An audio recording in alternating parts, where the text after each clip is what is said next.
Cette femme a travaillé pendant 31 ans dans la même cuisine. Et en moins de 90 jours, elle a tout changé. Mais ce qu'elle a fait est tellement simple que presque personne ne le croit.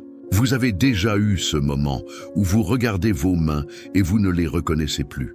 Pas parce qu'elles ont vieilli, mais parce que vous réalisez que ces mains ont tout donné et qu'il ne reste plus rien pour vous. Colette avait 57 ans quand ça lui est arrivé.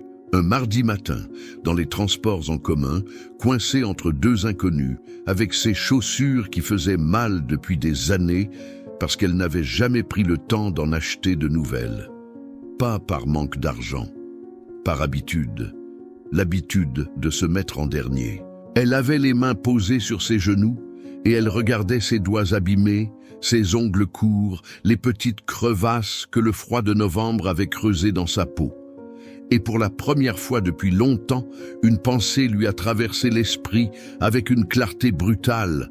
Elle ne savait plus ce qu'elle aimait, pas ce que ses enfants aimaient, pas ce que son mari voulait, pas ce que sa patronne attendait, ce qu'elle, Colette, aimait vraiment. Elle ne s'en souvenait plus. Et cette pensée-là, aussi silencieuse qu'elle soit, a tout fait trembler. Colette Moreau avait grandi dans une cité du nord de Lyon.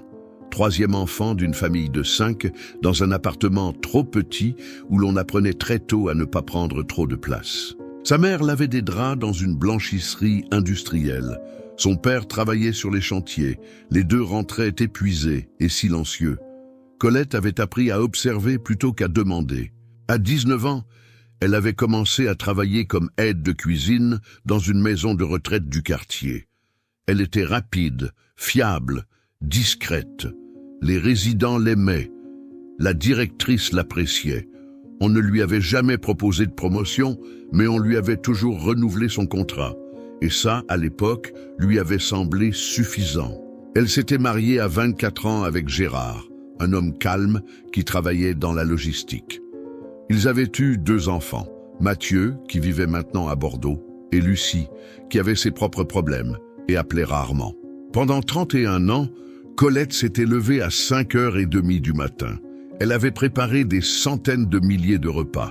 Elle avait nettoyé, pelé, haché, mélangé, servi, rangé. Elle avait tenu la maison. Elle avait géré les impôts, les rendez-vous chez le médecin, les courses du samedi, les cadeaux d'anniversaire pour tout le monde. Son rêve, elle l'avait eu une fois, à 22 ans.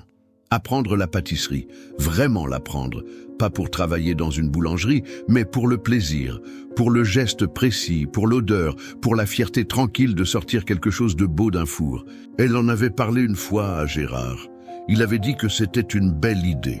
Puis la vie avait continué, et l'idée avait coulé au fond, comme coulent toutes les choses que l'on remet à plus tard pendant trop longtemps. À 57 ans, ce rêve-là, elle ne le mentionnait même plus. Elle avait presque oublié qu'il lui avait appartenu. Le mois d'octobre avait été particulièrement difficile. La maison de retraite avait changé de direction. Une nouvelle gestionnaire était arrivée, jeune, efficace, avec des tableaux Excel et une façon de regarder les gens comme s'ils étaient des chiffres à optimiser. Elle avait commencé par les plannings, puis par les primes, puis par les postes. Colette avait été convoquée un vendredi après-midi. Elle se souvenait de tout. La chaise en plastique qui grince, la fenêtre avec le store à moitié fermé, la façon dont la directrice avait posé ses mains à plat sur le bureau avant de parler. « Madame Moreau, dans le cadre de la restructuration, votre poste évolue. Vous serez reclassifié sur un poste d'agente d'entretien à partir du 1er janvier. » Colette avait mis quelques secondes à comprendre. Elle n'était plus aide de cuisine, elle devenait femme de ménage. Elle n'avait pas pleuré dans le bureau. Elle avait hoché la tête, remercié et était sortie dans le couloir. Et là, debout contre le mur beige, elle avait senti quelque chose se fissurer en elle. Pas de la colère, pire que ça. Une sorte de confirmation silencieuse d'une peur qu'elle portait depuis toujours. Qu'elle ne valait pas vraiment grand-chose. Que si elle avait valu quelque chose, on l'aurait gardée. Elle est rentrée chez elle ce soir-là sans rien dire à Gérard. Elle a préparé le dîner. Elle a fait la vaisselle, elle a plié le linge, et la nuit, dans le noir, elle a regardé le plafond pendant des heures en se demandant si c'était ça, une vie, si c'était vraiment ça. Mais le vrai choc est venu 2 semaines plus tard. Un dimanche, Lucie avait appelé. Colette était heureuse d'entendre sa voix. Elle lui avait parlé de sa semaine, de la directrice, du changement de poste, en essayant de faire comme si c'était anodin. Et Lucie avait répondu avec la franchise brutale des enfants adultes qui ne mesurent pas leurs mots. « Maman, franchement, tu t'es toujours laissé faire. C'est pas nouveau, tu as jamais su dire non. » La communication avait continué. Lucie avait parlé d'autre chose, mais Colette n'avait plus écouté. Parce que la phrase avait atterri quelque part de très profond. Et ce qui faisait le plus mal, c'est qu'elle ne pouvait pas dire que sa fille avait tort. Elle avait passé 31 ans à tout donner, et sa propre fille la voyait comme quelqu'un qui s'était laissé faire. Ce soir-là, Colette s'est assise sur le bord de la baignoire, les 2 mains sur le visage, et elle a pleuré comme elle n'avait pas pleuré depuis l'enterrement de sa mère. Un pleur sans retenue, sans pudeur, le genre qui vient du ventre et qui fait mal aux épaules. Elle ne savait pas encore que cette douleur-là allait tout changer. C'était un mardi matin de novembre, dans le bus de la ligne 13. Colette était montée à l'arrêt habituel, les yeux gonflés, le regard vide. Elle tenait son sac contre elle comme un bouclier. Elle avait mal dormi depuis 2 semaines. Elle mangeait peu. Elle souriait encore au travail parce que c'était plus facile que d'expliquer. Il n'y avait presque personne dans le bus à cette heure-là. Une jeune mère avec une poussette, un homme qui dormait la tête contre la vitre. Et, au fond, une vieille femme. Elle devait avoir 75 ans, peut-être plus. Petite, le dos légèrement courbé, les cheveux blancs coiffés avec soin, un manteau bordeaux propre et usé au coude. Elle regardait par la fenêtre avec l'air de quelqu'un qui n'est pas pressé d'arriver quelque part. Colette s'était assise 2 rangées devant elle. Mais au premier arrêt, quand le bus a freiné brusquement, son sac est tombé dans l'allée. Et la vieille femme s'était penchée pour l'attraper avant qu'elle ait le temps de réagir. « Tenez !» Colette avait murmuré un merci en récupérant son sac. Et la vieille femme avait dit, sans la regarder, les yeux toujours sur la fenêtre, « Vous portez quelque chose de lourd ce matin. » Colette avait voulu répondre que non, que tout allait bien, mais les mots n'étaient pas sortis. La vieille femme s'était tournée vers elle. Ses yeux étaient gris clair, très calmes. Elle n'avait pas l'air de poser une question. Elle avait l'air de constater quelque chose qu'elle reconnaissait. « Je m'appelle Simone », avait-elle dit simplement. Et Colette, sans savoir pourquoi, avait commencé à parler. Elle avait parlé de la directrice, du poste, de Lucie, de la baignoire, des 31 ans, des chaussures qui faisaient mal, du rêve de pâtisserie qu'elle avait oublié d'avoir. Simone l'avait écoutée sans l'interrompre, sans hocher la tête de manière excessive, sans faire les petits bruits qui signifient qu'on attend que l'autre finisse. Elle écoutait vraiment, avec tout son corps tourné vers Colette. Quand Colette s'est tue, Simone a attendu un moment, puis elle a dit « Et la pièce, vous l'avez encore ?» Colette ne comprenait pas. « Quelle pièce ?» Simone avait souri très doucement. « Celle que vous vous devez. » Le bus s'était arrêté. Simone s'était levée, avait pris son sac, et avant de descendre, elle s'était retournée une dernière fois. « Retrouvez-moi samedi au marché Cours Lafayette. Je vous montrerai quelque chose. » Et elle était partie. Colette était restée assise, immobile, jusqu'à son arrêt. Elle ne savait pas si elle allait y aller. Mais quelque chose dans ses yeux gris lui avait dit qu'elle ne pouvait pas ne pas y aller. Le samedi matin, Colette s'était levée plus tôt que d'habitude. Elle avait failli ne pas y aller. À 7h45, elle était encore en robe de chambre, le café à la main, en train de se convaincre que cette femme ne serait probablement pas là, que c'était absurde d'aller au marché pour retrouver une inconnue rencontrée dans un bus. Gérard dormait encore. Elle aurait pu rester, faire la lessive, préparer la semaine. Mais les chaussures qui faisaient mal. Elle avait pensé aux chaussures et elle s'était habillée. Simone était là devant un étal d'épices, en train d'examiner un bocal de fleurs de sel avec la concentration d'une femme qui sait exactement ce qu'elle cherche. Elle avait vu Colette arriver et avait simplement dit « Venez !» Elles avaient marché entre les étals. Simone achetait des choses avec une lenteur délibérée, comme si chaque choix avait de l'importance. Un citron confit, une petite bougie et un sachet de gros sel gris. Colette n'osait pas demander pourquoi. Puis Simone s'était arrêtée devant un banc, s'était assise et avait posé ses achats sur ses genoux. « Vous savez pourquoi certaines femmes mettent une pièce dans le sel ?» Colette avait dit non. « Pas pour la chance », avait dit Simone, « pour se souvenir. Une pièce qu'on met de côté, c'est un geste qui dit « je compte aussi, je mérite aussi quelque chose ». Et là, Colette avait senti quelque chose se déplacer en elle. Pas une révélation spectaculaire, quelque chose de plus discret, comme une porte qui grince et s'ouvre de quelques centimètres. Le premier enseignement avait émergé sans prévenir. Colette avait raconté à Simone qu'elle avait toujours remis ses propres besoins à plus tard, quand les enfants seront grands, quand on aura remboursé le crédit, quand j'aurai plus de temps. Et Simone l'avait regardé et avait dit, très calmement, « Le plus tard n'arrive jamais tout seul. Il faut lui ouvrir la porte maintenant. » Colette avait compris, pour la première fois vraiment, que l'attente n'était pas de la sagesse. C'était de la peur déguisée en patience. Elle avait attendu la permission de vivre pour elle. Et cette permission, personne d'autre ne pouvait la lui donner. Ce soir-là, rentrée chez elle, elle avait fait quelque chose de petit. Elle avait sorti un vieux livre de pâtisserie qu'elle gardait au fond d'un tiroir depuis des années, et elle l'avait posé sur la table de cuisine. Juste posé, rien d'autre. Mais pour la première fois, il n'était plus caché. Elle s'était revue le samedi suivant, et c'est là que tout avait failli s'effondrer. Colette était arrivée au marché avec quelque chose d'excité dans le regard. Elle avait parlé à Gérard du livre de pâtisserie. Elle lui avait dit qu'elle voulait s'inscrire à un atelier, une fois par mois, le dimanche matin.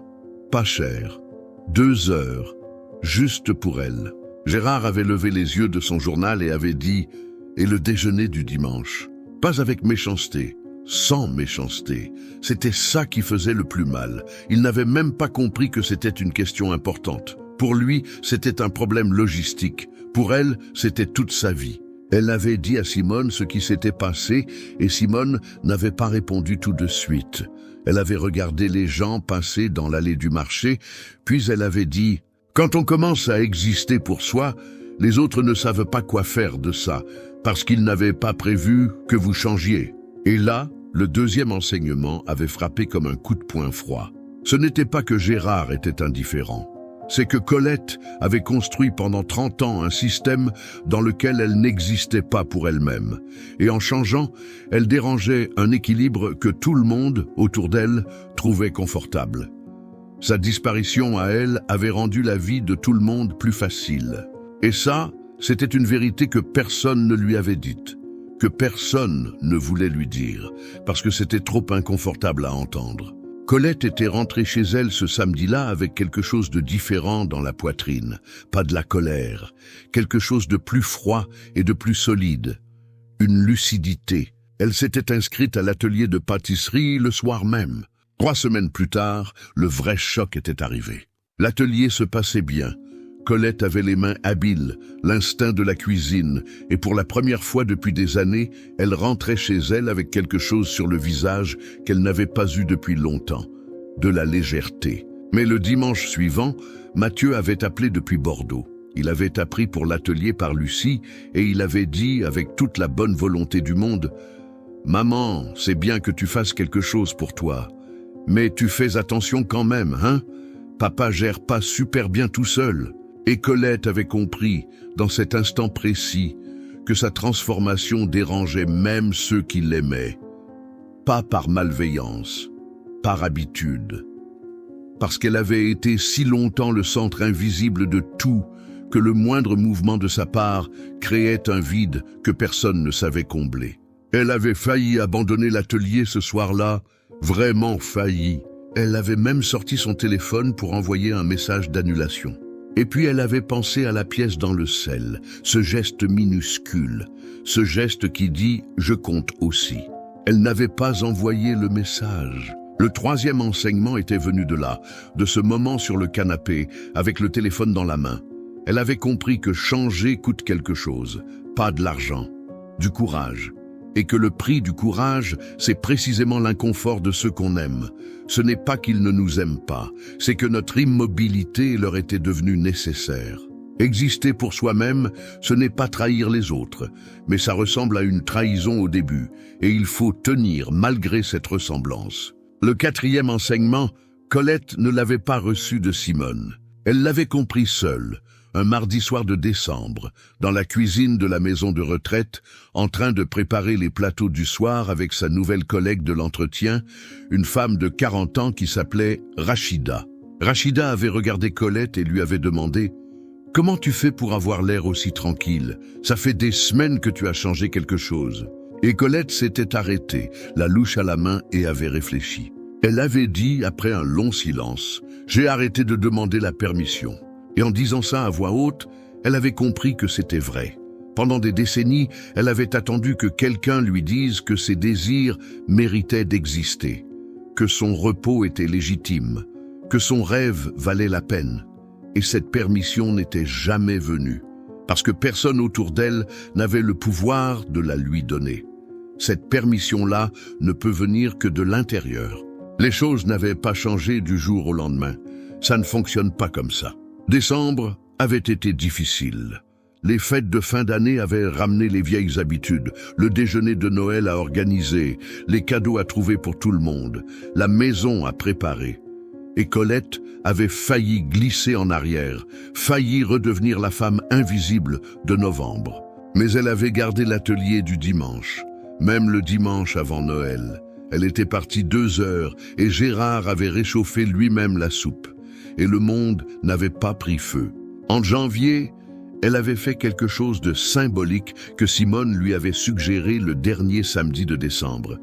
Elle avait pris une pièce de monnaie dans son porte-monnaie, une pièce ordinaire, et elle l'avait posée dans un petit bol de sel gris qu'elle avait acheté au marché. Elle l'avait mis sur le rebord de la fenêtre de la cuisine, là où elle le verrait chaque matin.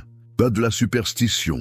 Un rappel. Chaque matin, en préparant le café, elle voyait cette pièce et elle pensait « Aujourd'hui aussi, je compte ». En février, elle avait parlé à la directrice. Pas pour contester sa reclassification, mais pour lui présenter une idée. Organiser des ateliers de cuisine simples avec les résidents, 1 fois par semaine. Elle avait préparé une note écrite d'1 page. La directrice avait dit qu'elle y réfléchirait. Colette n'avait pas attendu la réponse pour commencer à préparer ses idées. En mars, la directrice avait dit oui. Et quelque chose d'étrange s'était produit. En portant ce projet, Colette avait retrouvé une autorité naturelle qu'elle avait toujours eue, mais jamais revendiquée. Les collègues venaient la consulter. Les résidents l'appelaient par son prénom avec une chaleur différente. Pas parce qu'elle était plus utile, parce qu'elle était plus présente. Gérard avait remarqué le changement sans le nommer. Il avait commencé à faire les courses le samedi matin sans qu'elle lui demande. Une fois, il lui avait apporté un café au lit un dimanche, chose qui ne s'était pas produite depuis au moins 10 ans. Lucie avait rappelé en mars. Après quelques minutes de conversation, elle avait dit « Tu as l'air différente, maman. Plus là ». Colette avait souri en tenant le téléphone. « Je suis là », elle avait dit. « J'apprends à rester ». Et Mathieu, lors d'une visite en avril, avait mangé un gâteau que Colette avait fait lors de son atelier, une tarte au citron meringuée. Et il avait regardé sa mère avec des yeux qu'elle ne lui avait pas vus depuis qu'il était enfant. Des yeux qui disaient « Tu m'épates ». La transformation n'avait pas effacé les difficultés. Le poste d'entretien restait moins gratifiant que l'aide de cuisine.